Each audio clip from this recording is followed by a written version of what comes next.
Denne her handler om eiendom, og forretningseiendommer, utleie og så etter. Og dette er jo i Amerika, men det er akkurat det samme her i Norge. Og vi skal jo være klar over det at i Norge er det bare enda verre i Amerika, for vi har så dårlige, svake valuta. Og er det land i verden som har høyeste gjeld på boligene. Så Norge er antakelig bare enda verre enn dette, men det er ingen som har fokusert på dette i Norge. Så her får vi se hvordan amerikanerne, eller engelskmennene, ser på dette. Which sector will be the catalyst for the next global financial crisis? The recent stress in the banking sector has put the spotlight on commercial real estate, and it appears that this sector is about to implode, even if central banks start cutting interest rates. So today I'm going to tell you everything you need to know about commercial real estate, including what it is, who holds all the debt, and what impact its imminent collapse could have on the housing market. Let's start with a definition. Commercial real estate is basically any real estate that isn't residential. This includes stuff like office spaces, factories, shops, hotels, land, and multi-family rentals, such as condos. Now, this is extremely important to point out because not all commercial real estate is created equal. As a rule of thumb, multi-family rentals are the safest kind of commercial real estate.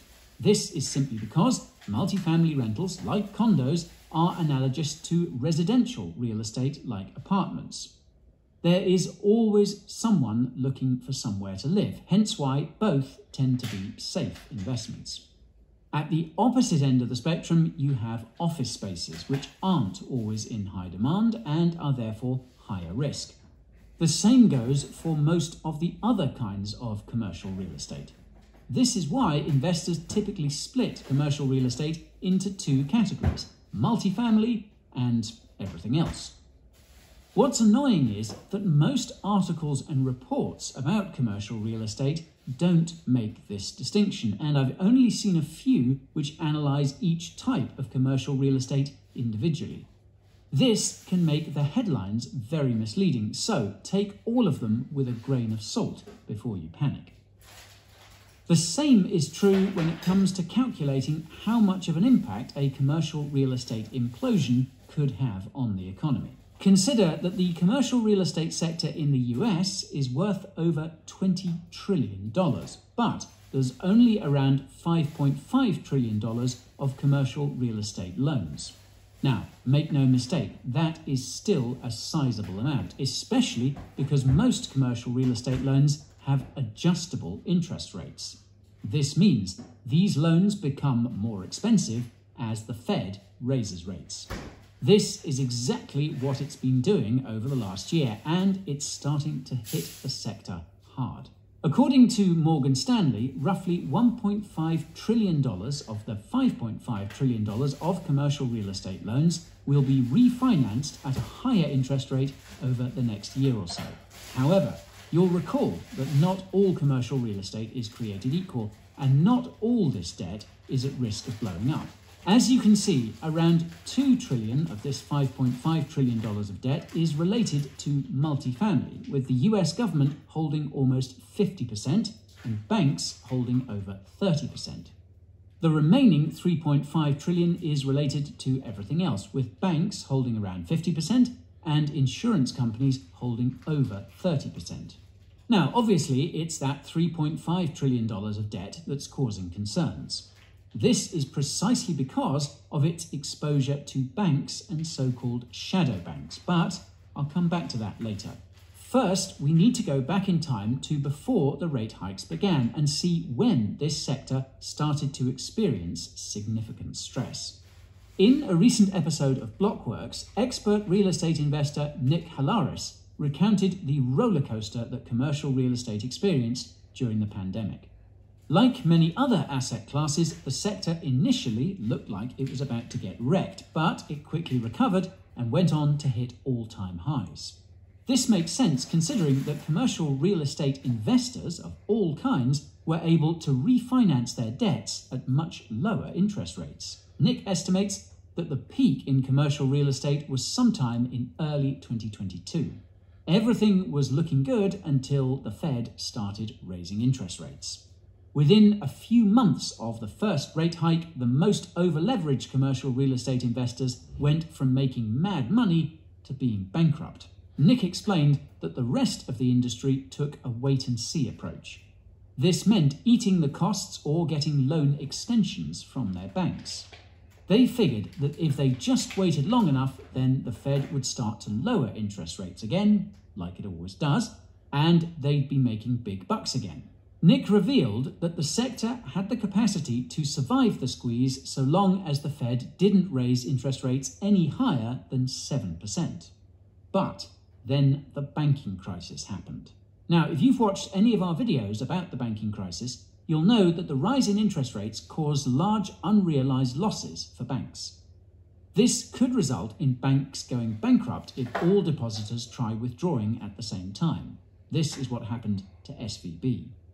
For the commercial real estate sector, the banking crisis effectively removed the risk of the Fed raising rates to 7% and replaced it with the guarantee that banks will be less likely to lend to commercial real estate investors. In other words, no more low interest rate loan extensions from banks. If you're wondering why the banking crisis makes banks less likely to lend to commercial real estate investors, the answer is because commercial real estate loans are not liquid, i.e. not easy to sell. If the customers of a bank which has these loans on its books try to withdraw all at once, then it could easily go bankrupt. But again, not all commercial real estate loans are created equal. As brutal as the banking crisis is likely to be for the sector, Nick is confident that multifamily rentals will be fine. However, he couldn't say the same about office spaces and specified that the wait-and-see period is coming to an end for that niche. This is mainly because of the work-from-home trend which took hold during the pandemic. This trend has resulted in companies cutting costs by exiting office spaces post-pandemic. According to Nick, the office space market in Los Angeles is already down over 40%, and the crisis hasn't even started yet.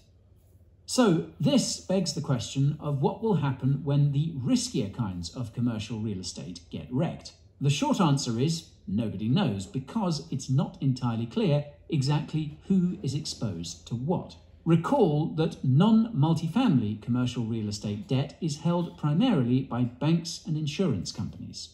As some of you may have heard, between 70 and 80% of commercial real estate loans come from small and medium-sized banks, the same kind of banks that are currently experiencing bank runs.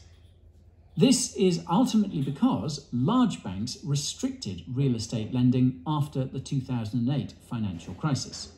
According to Bloomberg, 30% of office space-related loans come from small and medium-sized banks, and the exposure varies significantly by bank. This leaves 70% unaccounted for.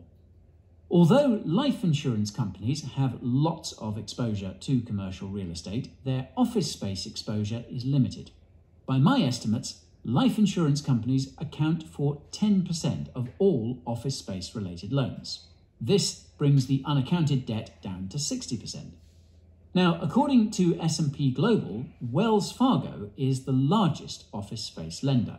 If my calculations are correct, this brings the unaccounted office space debt down to 40%. Say, this makes me wonder if Wells Fargo is the unnamed bank with over $1 trillion in assets that's at risk of going under, according to a recent banking report. More about that in the description. I digress. So, who is holding the remaining 40% of office space debt? Well, in short, it's the so-called shadow banks.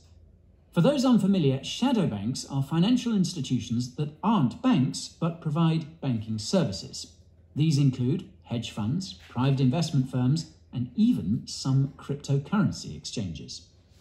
The reason why shadow banks are called shadow banks is because they operate with next to no oversight or regulation. Like small and medium-sized banks, shadow banks became popular sources of funding after the 2008 financial crisis, and they've been heavily involved in commercial real estate.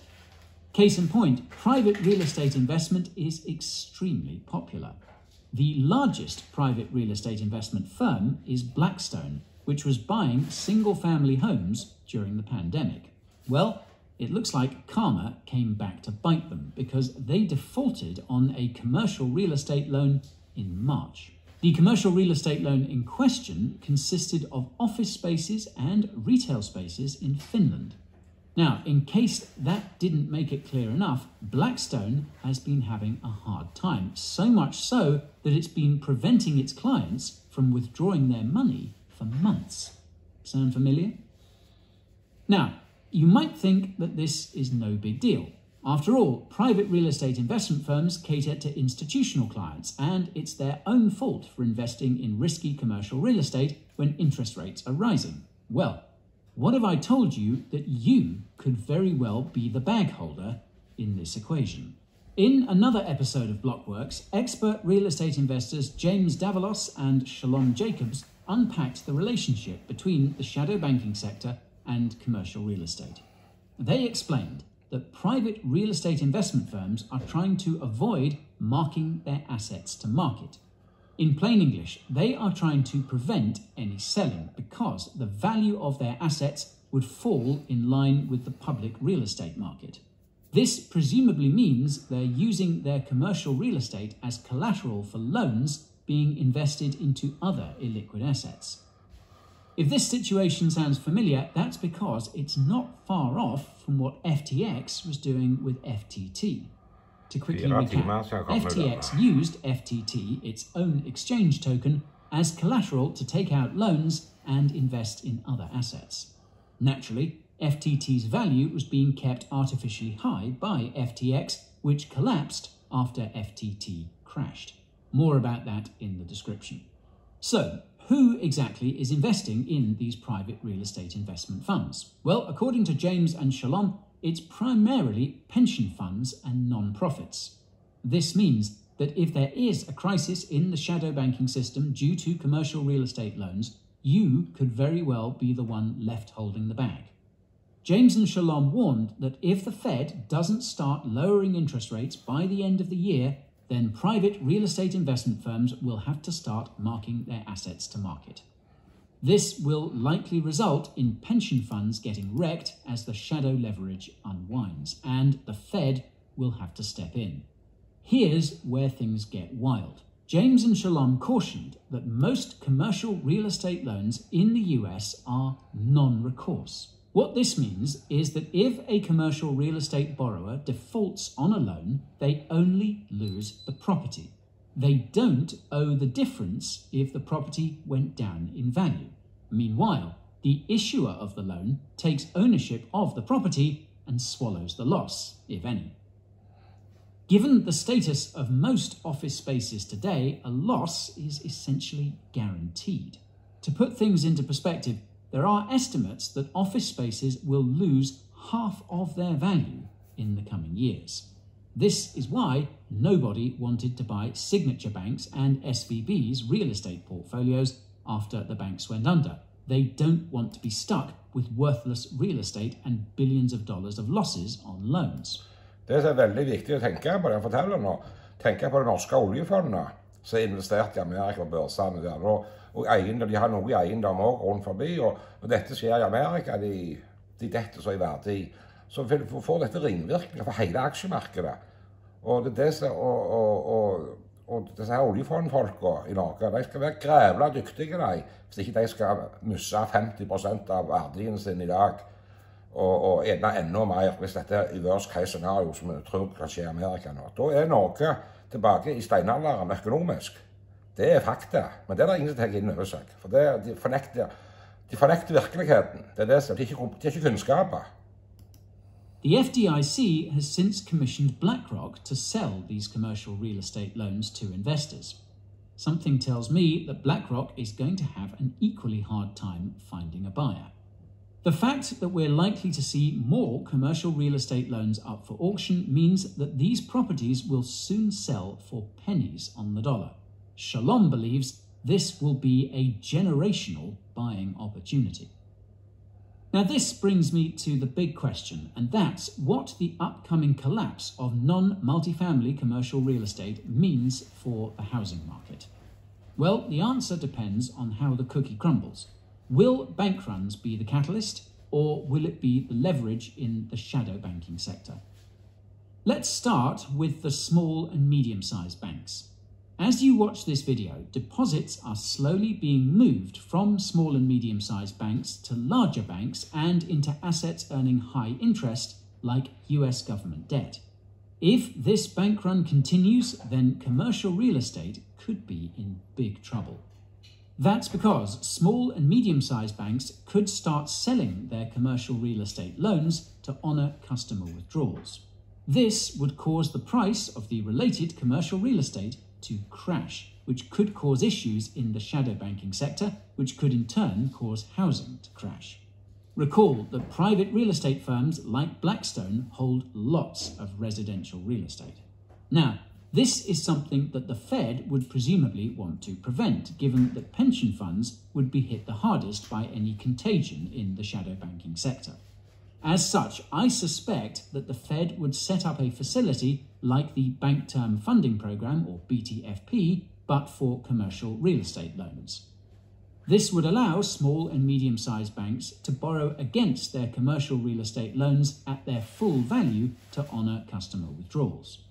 This would be nothing more than kicking the can down the road, because some or even many of those loans would be unpayable by the original borrowers.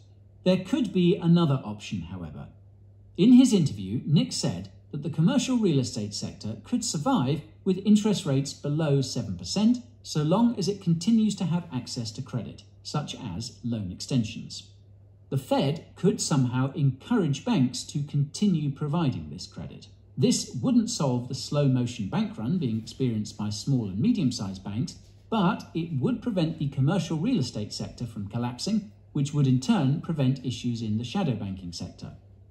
As far as I can tell, that is the real risk that the Fed wants to avoid. If the shadow banking sector ends up being the first shoe to drop, then it's unclear how exactly the Fed would step in. Providing some sort of special lending facility for Wall Street firms would be very bad optics. It would look like a 2008-style bailout all over again, and that's probably what it would be in practice.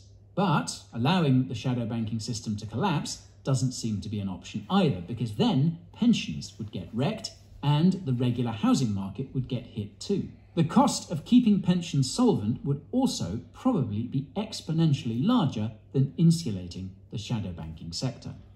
This is why I think the Fed will come up with a different solution, and it's possible we're seeing it play out already. Remember how the FDIC commissioned Blackrock to find a buyer for the commercial real estate loans from Signature Bank and SVB that nobody wanted to buy? Well, I think BlackRock may buy. This is because commercial real estate, like office spaces, can be converted into multifamily rentals and residential real estate. The caveat is that this can be quite expensive to do. By some estimates, it can cost as much as building a new building to convert offices into apartments. The thing is that the cost of this commercial real estate is almost certainly going to crash, and it could crash low enough that it becomes economically viable to go ahead with such conversions. Alternatively, the government could give incentives to investors to acquire and convert all this commercial real estate. This is where things could get seriously dystopian. A recent report by consulting firm McKinsey made recommendations for these kinds of property developers. One of them is, quote, embed digital solutions and advanced analytics in everything, not just by sporadically adopting individual solutions. Now, if I was to put my tinfoil hat on, I would say that McKinsey is recommending that property developers convert office spaces into smart city compatible condos and apartments. If you watched our video about smart cities, you'll know that sustainability is the justification for this setup, which McKinsey also cites in its report. I could well see an ESG-obsessed institutional investor like BlackRock bankrolling this kind of real estate, assuming they don't already own it. I could also see ESG-obsessed governments like those in the European Union bankroll this kind of real estate and could easily see these governments owning it too. Anyway, speculation aside, conversions will happen, and this will cause housing prices to drop due to the increase in housing supply. Now, this will happen slowly in areas with new office spaces because full conversions will be required, and quickly in areas with old office spaces since they used to be residential. As a quick anecdote, one of our team members was in a small European town recently and noticed that vacant retail and office spaces were also being offered as condo and apartment rentals. Again, this is because these retail and office spaces were originally residential, so they're easy to convert back. By contrast, the Coin Bureau HQ here in Dubai has always been an office space, so it's missing the pipes and wiring required for things like showers and household amenities. It's safe to say that the cost of this building would have to fall quite a bit to justify converting all these office spaces into apartments. In sum then, if interest rates don't come down soon, then the commercial real estate sector will crash. Even if rates do come down, some niches like office space are still doomed. Regardless, the outcome will be an increase in the supply of housing, which will bring costs down and possibly result in a housing dystopia. The craziest part is that we predicted this almost a year ago. You can check out that video in the description. And that's all for today's video. If you enjoyed it, folks, smash that like button and be sure to subscribe to the channel and ping that notification bell so you don't miss the next one. If you feel this information is important, take a second to share this video with any relevant friends and family members. If you want to support the channel while saving money, check out the Coin Bureau deals page to get massive discounts on hardware wallets and... Dette veldig aktuelt for Norge og alt det samme, for det en global økonomi vi har I dag. Så det bare viser folk hvordan du gjør for å få norsk tekst. Da klemmer du her, og teksting, automatisk, og så får du en meny her, så du ruller bare ned og du får norske. Det veldig viktig. Og så det noe annet som viktig, hvis du vil ha det norsk, så det viktig å klemme på liker. At du sitter en video og du synes det bra, så klemmer du liker. For det med å rangere den videoen opp I alle de 1000 videoene som på YouTube også. Hvis du synes dette var bra informasjon og sånne ting, at du mener andre også bør lese dette, så vil jeg anbefale deg å bruke liker. For det liksom, ja, du med å spre budskap på en måte. Her jeg abonnerer jo på en del, ja, det kan jeg også ta med det samme. Abonner, altså der har du en knapp, så du kan klemme på liksom alle. Så da blir du liksom, får den svarte bjella, så blir du varslet når det kommer noen nye videoer. Jeg kan liksom arbeide, jeg får jo på en del som ikke går det, men sånn som jeg har varslet, det kommer 2 herrene I siste nå. Så jeg liksom helt sånne så jeg liker å følge med på liksom, så handler mye om det samme. Så skifter jeg noe jeg synes det ikke så interessant lenger, så skifter jeg det ut. Og så, jeg ser jo ikke alle, men jeg får jo alltid nye videoer når folk legger ut de som jeg har fulgt lenge liksom, og føler det fornuftig å følge, så kommer de opp automatisk her når de kommer for å få med siste nytt hele veien. Det en veldig effektiv måte å gjøre det på.